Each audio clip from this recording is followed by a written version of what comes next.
something right here towards the end of the book. You guys say, we believe that the positive peace of Zion represents the full embodiment and realization of the Restoration's nonviolent theology. But we do not live in Zion.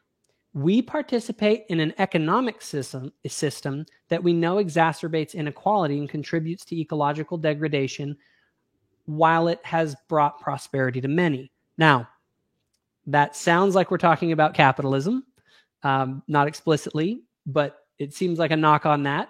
Now, to go on, we benefit from long-standing privileges associated with being white heterosexual males and wonder if we are doing enough to create an equitable and just society for those who are not, including our own daughters. One effect of learning about structural and cultural violence is that we begin to recognize that this fallen world is saturated with such insidious and destructive forces. Now, quick commentary on this. In critical theory, which I've looked into fairly extensively, read some books on it, read some of the kind of critical theorists themselves, is sort of this idea of critical consciousness. This idea of, which now has been coined as the term woke, where you sort of awaken to the nature of these power dynamics within society and how different groups have more power or less power. Would you say that you guys within this book are trying to raise sort of a critical consciousness from a gospel lens? I can tell you quite honestly that over the 10 years that David and I spent writing the book, we never thought about it or framed it that way. Never once. And so that wasn't even an implicit goal of the book. Now if our friends from the left are reading it that way and see it, see echoes of that, and see ways that restoration theology also speaks to some of their concerns, then terrific. I think restoration theology speaks to all of us. But no, for us, I think everything that we said there has its basis in the attempt to be a Christian, the attempt to think about the various ways in which this fallen world puts us in various categories of ites, and then thinking about the ways that we, I will use a postmodern term, deconstruct some of those categories in the attempt to seek the wholeness of the people of God. And so I think being aware of the historic disparities with contemporary resonances is not just some kind of Marxist project. I think it's a Christian project that informs the kind of repentance that we do on an individual level.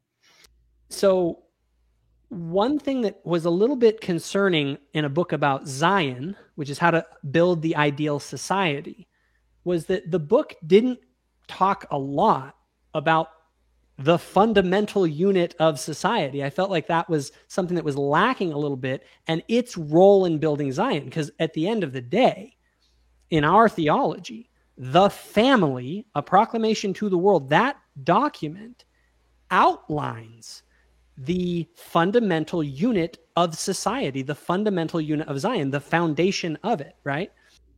And I guess I would say, and not only that, the proclamation on the family, and it gets to nowadays it's controversial because it very specifically lays out identity sort of markers and roles for everyone. It kind of says, here's how the band is structured, here's how the orchestra is structured, here are the instruments, and here's where you all fit into the plan, and how this is all supposed to work to create Zion, or at least the fundamental unit of Zion.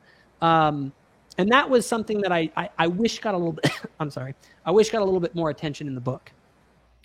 Yeah, I actually think I'll plead guilty as charged there. I think our unit of analysis was too much the individual and society, whatever that is, right? At least at the community level.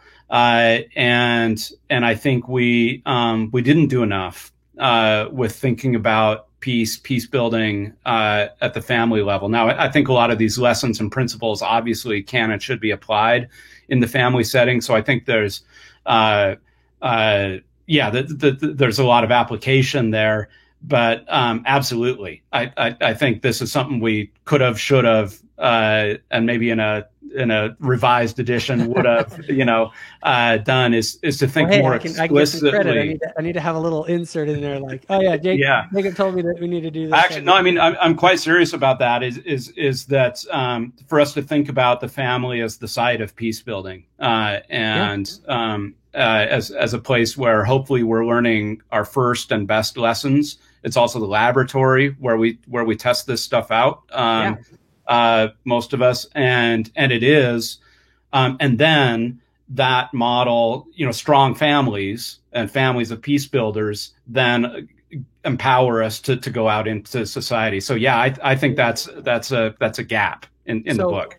So one thing that I I guess, so this is where there's an emphasis in the book that I kind of. How do we build Zion is a question. And you said something that I think I heard it. You said it in another interview. I'd listened to you talk about the book. That's actually why I bought it. I'd heard you talk about it in an interview like this.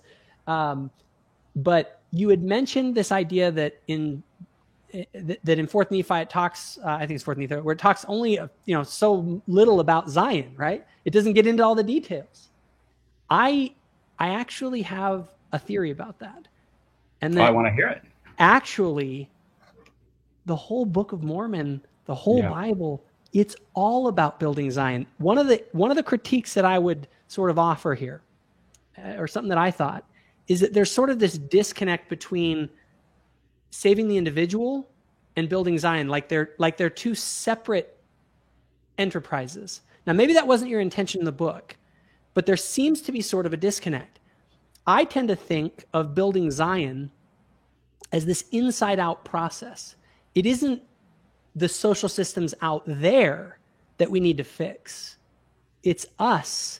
And then Zion emerges from people who are truly converted to Christ. I think of the famous quote, the Lord works from the inside out. The world works from the outside in. The world would take people out of the slums. Christ takes the slums out of people, and then they take themselves out of the slums. The world would mold men by changing their environment. Christ changes men who then change their environment. The world would shape human behavior, but Christ can change human nature. And I just think that my sort of, you talk about Zion having the right program of economic justice. And in my mind, it's sort of like saying that my family has the right program of economic justice for me providing for my kids. Like, it's not a program of economic justice. It's that I love my children. Right. That's the program. Imagine what would happen to the need for state, armies, social workers, all these institutions that we've built, if people in greater and greater numbers were joining the church and living their covenants. You would have wards that would take care of the poor, and stakes that would have people voluntarily give of their professional training in whatever a person needs, whether it's psychological help or whatever. And it would be like a family taking care of one another. You wouldn't need the institutions. And my vision for Zion emerging is not from outside us kind of socially engineering and getting all the programs right, but through those things actually becoming irrelevant. He didn't have to lay out a program. There was no program. It was just these things. We talk about sort of the spontaneous order that can happen. Well, spontaneous order only happens when people live according to some sort of a social order that they voluntarily, not through coercion in the state and all the rest of it, but just voluntarily cooperate and then deal with the fallen world that we're in. And thus, all of these institutions become unnecessary. They're irrelevant. I don't want to abolish the state. I don't want to go and take over the levers of power.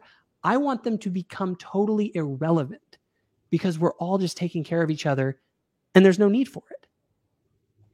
So that's my vision of Zion. No, it was, in a lot of ways, you just articulated chapter 10, just word theory, right? In the sense that exactly that our existing structures within the church give us all the tools we need to transform not only individual lives, but also the societies of which we're a part. And so part of that takes vision. And actually, I think you just articulated it. Part of that vision of what the church is supposed to be and to do in the world. We are supposed to be the salt, right? We're supposed to be the light, the yeast. All of these are supposed to have transformative effects, regardless of their smallness of size. That's the interesting thing. The common thing of all those analogies is how small they are, but the outsized influence that they have. So I actually agree. I mean, I do think on this side of Zion, on this side of the celestial kingdom, again,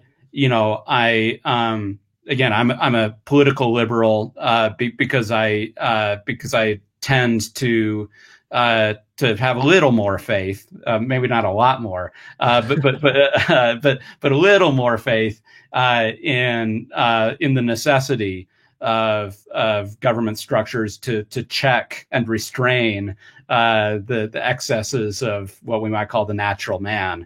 But for me, that's the very constructive debate between sort of classical, at least I'd say early 20th century liberalism and conservatism, early to mid 20th century liberalism and conservatism in America. And I think that's a productive debate within a democratic society of how do you prudentially take care of some of these things in a time and place where Zion is not